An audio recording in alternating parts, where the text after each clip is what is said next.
Allez, voici un petit peu le déballage de cette Creality 3D. Voici toutes les pièces détachées que j'ai réunies sur une table afin de pouvoir l'assembler par la suite.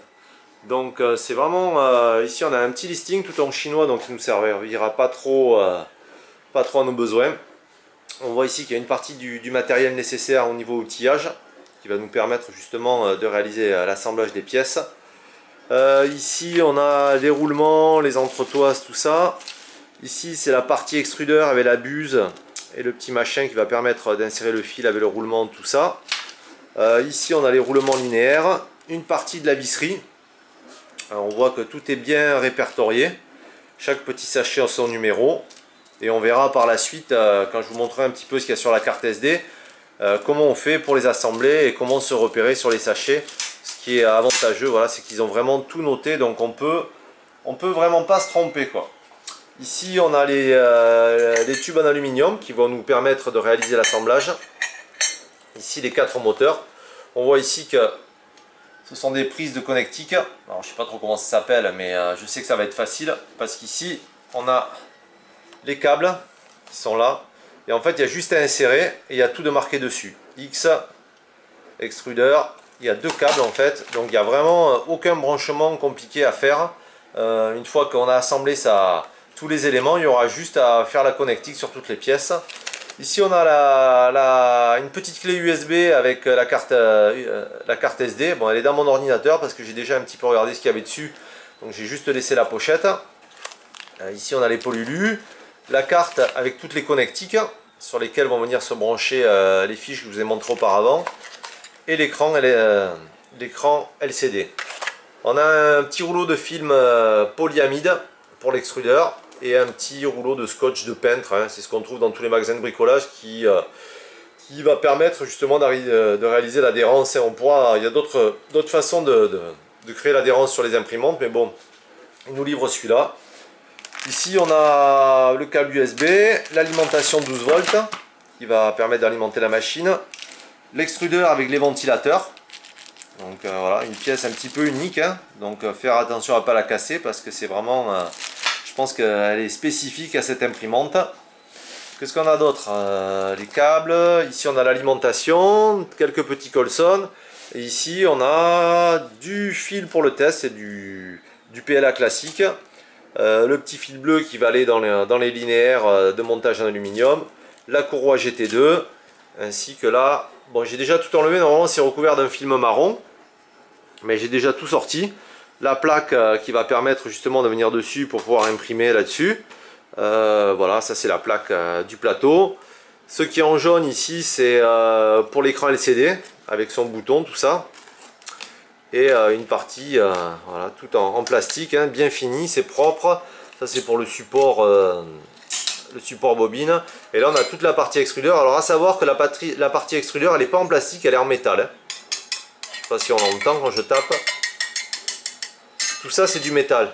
Donc voilà, c'est bien réalisé, c'est bien fini, ce qui va apporter un petit plus à l'imprimante, surtout au niveau de l'extrudeur, hein, pour que ce soit bien précis, bien solide et qu'on n'ait pas de problème par rapport à la température.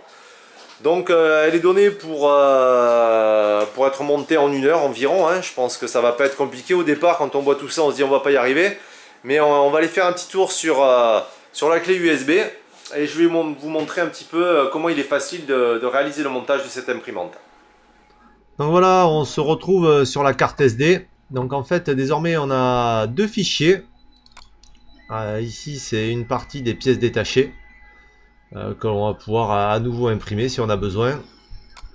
Et ici, toutes les instructions, dont la liste des détails. Bon, celle-là on l'a, hein, c'est en chinois mais on comprend pas trop. Packing détail. Ici on retrouve toutes les pièces qu'on doit retrouver normalement dans le kit.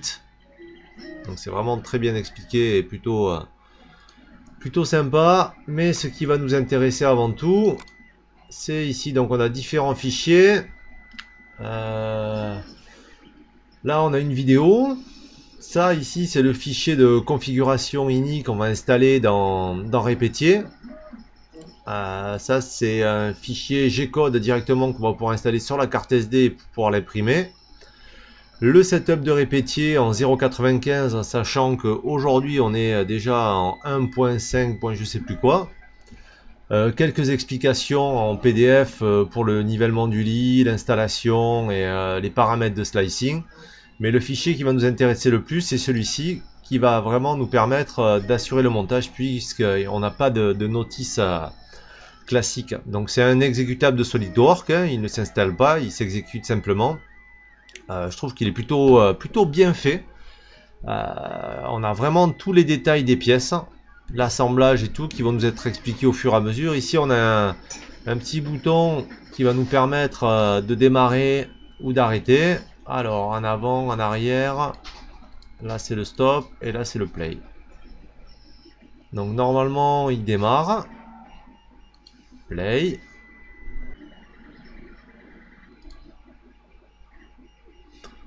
Donc là on se retrouve sur le fichier de setup de SolidWorks, qui va nous permettre déjà d'une chose. Si je clique, je peux vraiment aller voir la pièce et un petit peu regarder tous les composants qu'il y a à l'intérieur.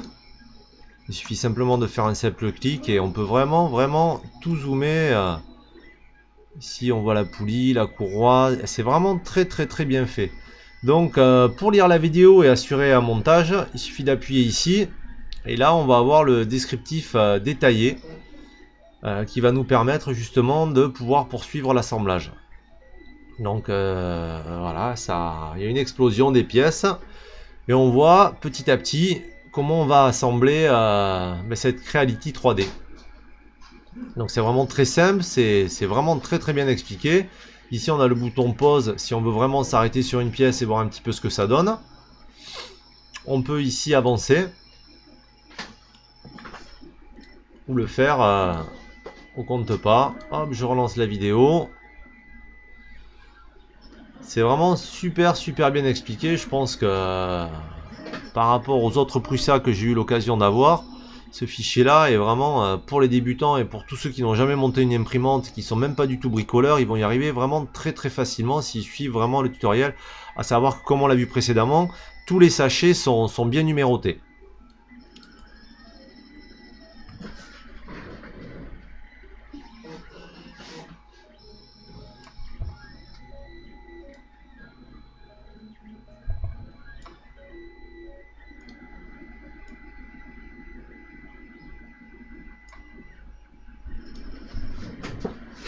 C'est vraiment très bien fait.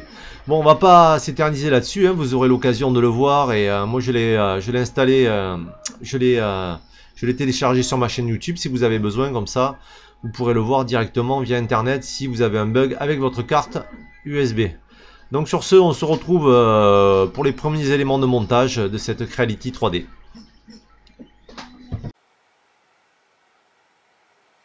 Donc on se retrouve voilà pour la suite. Là j'ai terminé le premier assemblage du plateau, c'est-à-dire sur l'axe principal qui est le Y. Donc quelques petits trucs que j'ai trouvé. Assemblage super facile, vraiment. Alors ici j'ai dû inverser la vis normalement parce qu'elle est trop courte. Normalement il y a un morceau de plastique au bout là sur l'écrou M8 et qui se trouve à l'extérieur. Du coup, comme la vis n'est pas assez longue, je l'ai inversée. Ok, premier truc. Ici, je ne sais pas si on voit, petit colson pour serrer la courroie. Cette partie-là, je l'ai inversée. Au lieu qu'elle soit à l'intérieur, je l'ai mis à l'extérieur. Hop, et ici, alors, important, chose importante, quand vous allez faire le montage pour que la courroie soit bien tendue, il faut faire en sorte de faire coulisser votre plateau, comme ceci, vous voyez, et de régler au fur et à mesure les deux petites vis, je ne sais pas si on les voit, voilà, ici, pour que la courroie soit parfaitement alignée à l'axe de la barre à lui. Ici, on voit qu'il y a une petite encoche là, et la courroie doit venir dedans. Donc ce que j'ai fait, j'ai limé un petit peu avec une lime là, pour que ce soit pas abrasif, et j'ai fait passer ma courroie. Comme ça, au moins, même si elle vient frotter avec les déplacements dans le temps, la courroie ne s'usera pas. Donc on met ces deux petits colsons, ici, donc dessus-dessous, pour que l'écran...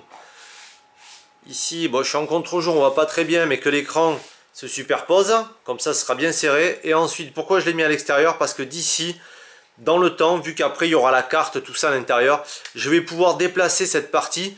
Parce que ma courroie, d'ici quelques temps, elle va se détendre. Là, elle est super bien tendue. Mais d'ici à une trentaine, 40, 50 impressions, elle va se détendre. Donc là, directement de l'extérieur, je pourrais dévisser un petit peu les vis et la retendre facilement. Voilà pour ce début de montage. Ça m'a pris environ une demi-heure pour cette partie-là, quoi. En essayant de bien organiser les vis. Donc, chose importante aussi dès le départ, ne vous mélangez pas les pinceaux avec les écrous, avec les tailles et tout. Quand vous en prenez, prenez juste la quantité nécessaire qu'il vous faut. Et laissez bien les tailles, hein, chaque pochette organisée pour que vous n'ayez pas à vous perdre parce qu'il y a énormément de vis et si on se mélange les pédales dedans dès le départ, après on est perdu. Allez, on se retrouve pour la suite du montage. Allez, on se retrouve un petit peu pour la suite. Là, j'ai monté le bras. Donc ça a été sans problème, hein. Il faut bien faire attention à 2-3 petites choses. La première, alors, chose importante depuis le début que j'ai oublié de rappeler, c'est qu'ici, les petites vis, c'est-à-dire celles qui sont style ici, là, vous voyez, dans l'encoche, il faut vraiment bien faire attention à ce qu'elles aient tourné, elles aient vrillé sur elles-mêmes pour vraiment accrocher la pièce. Parce qu'il suffit qu'elles se déplacent que d'un quart de tour, et ça suffit pas, quoi. Il faut vraiment qu'elles fassent une rotation et qu'elles viennent en butée à l'intérieur pour vraiment les sertir. Donc ici, j'avais pas fait gaffe, j'en avais qu'une sur deux qui avait pris. Et du coup, quand j'ai tout monté, ben, ça l'a pas fait. Donc j'ai dû démonter la poulie pour pouvoir bien les remettre correctement. Ensuite, au niveau de cette pièce ici. Donc en fait, elle ne correspond pas tout à fait à ce qu'on a sur l'écran. Vous voyez, ici, là. En fait, je pense qu'ils ont dû la modifier. Parce que là, normalement, on est censé venir directement attraper le moteur sur la plateforme. Ici, on voit que là, en fait, c'est pas du tout le cas puisqu'elle est prise sur la pièce qui est moulée. Donc les vis sont pas les mêmes, elles sont légèrement plus longues. Autre chose importante, sur cette partie-là, par expérience, la vis qui est censée prendre le bras de poussée vient se fixer directement sur la pièce. Moi, ce que j'ai fait ici dessous, là, j'ai rajouté une rondelle M3. Parce qu'en fait, ça va lui permettre de se décaler un petit peu. Et quand je vais actionner la poignée et la pression, comme ceci, ben, ce sera beaucoup plus fluide et beaucoup plus facile. Et j'aurai pas les deux matières en contact. Donc une petite rondelle avec un tout petit chouïa de graisse pour qu'elle pivote correctement, c'est un petit plus. Sinon, ben, tout s'est bien monté, hein. On va voir derrière. Donc ici, on est sur une tige filetée de M6. Un petit peu chose bizarre. Ici à l'arrière, c'est un plastique, une sorte de plastique qui fait la jonction entre le moteur et la tige filetée.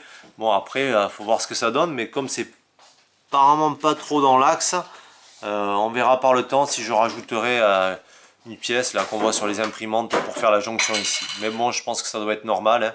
On va tester comme ça, c'est peut-être pour le poids aussi, mais bon. Sinon dans l'ensemble tout s'est bien monté, j'ai pas eu trop de problèmes. J'ai changé le ressort par un plus puissant parce que celui qui m'avait donné, ben, à l'arrivée il était un petit peu tordu. Donc ben, ça je peux pas le mettre, hein. Je crois qu'il y a eu un défaut ou un problème ou je sais pas. Il était un petit peu tordu et celui que j'avais en plus ici qui est censé venir sous le plateau, ben, il était trop court. Donc on a le choix, soit on rajoute des rondelles un petit peu pour compenser le truc, soit ben, voilà, j'avais des ressorts de rechange que j'avais acheté pour les plateaux de mon Ultimaker. Donc j'ai pu les mettre. Sinon dans l'ensemble tout se passe bien. On va voir après la suite. Je vais attaquer la partie désormais. Alors qu'est-ce qu'on en est où? Voilà, là ça va se monter tout seul. Ah, c'est vraiment très très bien fait, hein. Toutes les vis sont à leur place. Là on voit que je suis venu emboîter la pièce. Elle cuise parfaitement et voilà, maintenant je vais attaquer l'extrudeur. Donc on a toutes les vis, les numéros. Il suffit de bien prendre son temps, de faire attention aux positions et puis non, ça se monte facilement. Allez, on se retrouve pour la suite. Allez, je fais un petit point là parce que j'étais obligé de redémonter parce que j'ai fait une petite boulette. Donc ici, sur l'axe, ici on voit qu'il y a un trou là. Ici là. Ils ont fait une petite entaille. Et cette petite entaille, elle correspond à cette vis là. Donc en fait, je ne l'avais pas positionné comme il faut. Du coup, j'ai ben, mon arbre qui coulissait dessus, qui venait embuter, la roue venait embuter ici. Donc bien faire attention à cette partie là, que l'on retrouve ici. Donc je vais remettre un petit peu en arrière. Ils en parlent. Donc là, ils nous disent de bien serrer. Et là, vous voyez, on va revenir en avant. Hop, en avant. Là. Vous voyez, cette pièce-là, elle est derrière. Elle vient sur cette partie-là, sur cette vis-là. Il faut vraiment... Alors, je vais mettre un petit peu... Voilà, comme ça. Vous voyez, cette vis-là, ils ont fait une entaille dans la pièce pour qu'elle vienne se positionner au-dessus. Voilà, pour la petite info. Donc voilà, on va... la suite. Voilà, on arrive à la fin. Voilà, elle est pratiquement montée pour nous. On a tout laissé volontairement, on les file un petit peu en vrac pour faire les tests. Quelques petites remarques concernant cette finition de montage. Si vous avez l'occasion de monter le end-stop plus tôt, ici là, mettez-le en amont avant de mettre ce moteur là. Ce sera plus facile pour visser les deux petites vis et ainsi installer le câblage par la suite.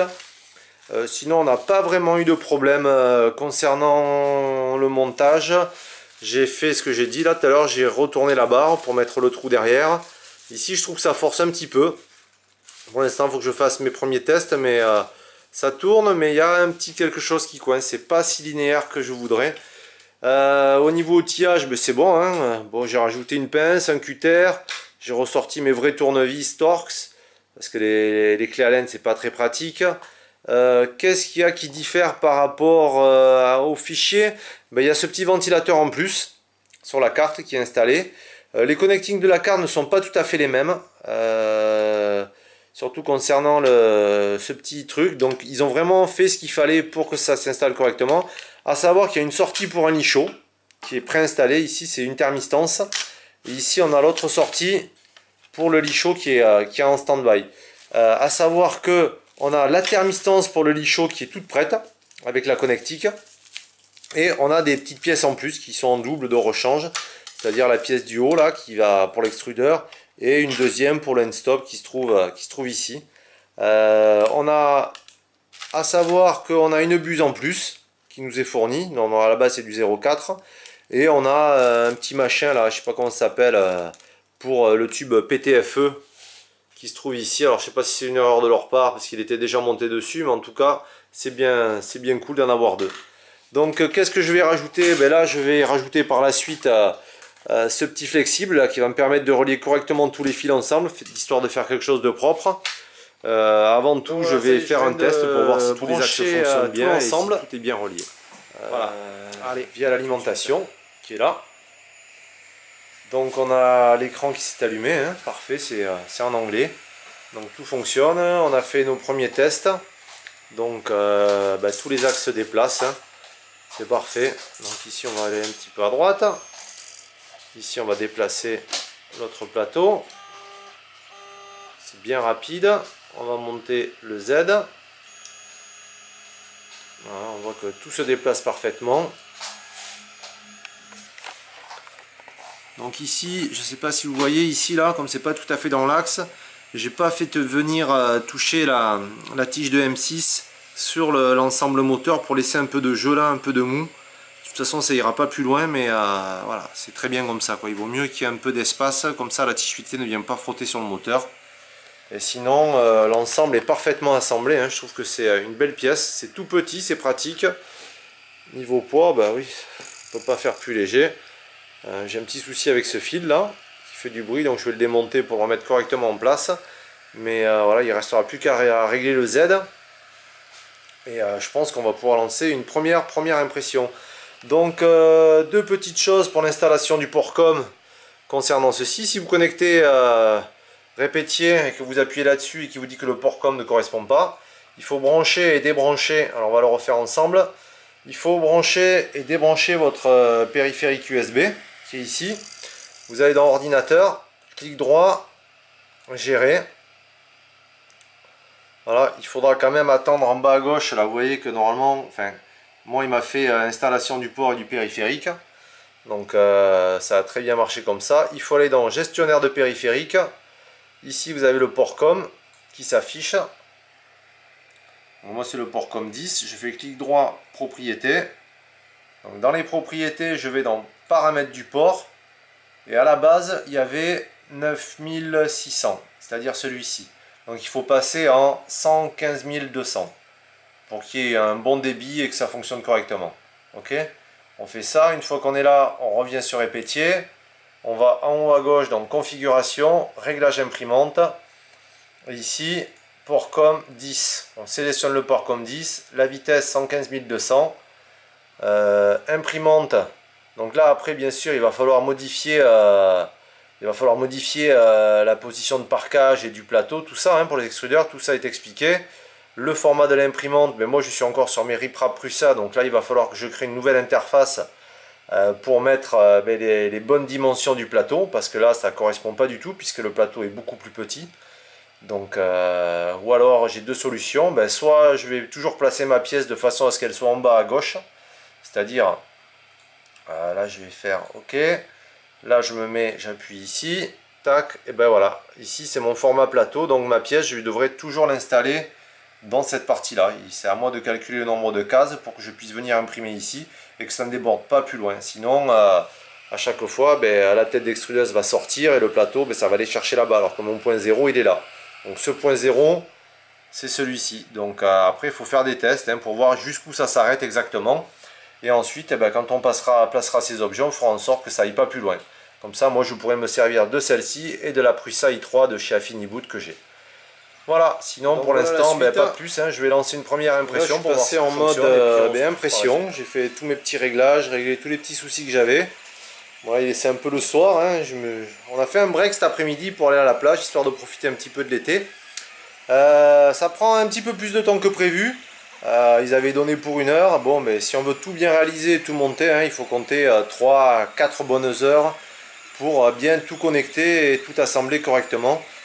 Quelques petits trucs que je pense que je vais améliorer. Déjà, c'est le c'est le Y, parce que la butée en fait on peut pas vraiment la régler. On peut régler le plateau, mais ici il faudrait une vis pour affiner le réglage suivant les hauteurs de couche qu'on veut. Qu'est-ce qu'il y avait d'autre? Le plateau aussi, c'est pas évident de le calibrer, parce que dessous, ici la vis là qu'on voit tout au fond, en fait pour l'atteindre c'est pas évident, c'est vraiment pas évident pour arriver à calibrer de cette manière. Sinon dans l'ensemble tout a fonctionné, il a fallu juste reparamétrer un petit peu. Là je vais fermer. Voilà, là j'ai fait un test, j'ai pris la chouette pour voir un petit peu ce que ça donnait au niveau impression. Je l'ai réduite au maximum pour qu'elle corresponde parfaitement au plateau. Donc j'ai mis sur le trancheur ici l'Affiniboot config qui nous ont fourni sur la clé USB, quelques réglages. Ça on le verra dans une prochaine vidéo qui va suivre à la suite de ça. Là je fais juste ça, j'imprime ce soir, je fais le montage, je le mets en ligne. Et puis je refais une vidéo avec quelques exemples. Là je vais essayer d'imprimer quelques tests pour essayer de trouver les bons paramètres. Et je vous les mettrai en ligne sur la prochaine vidéo. Voilà, sur ce, on voit que quand même là, c'est vraiment pas mal quoi. Voilà, ça travaille bien quoi. Je sais pas si on le voit bien.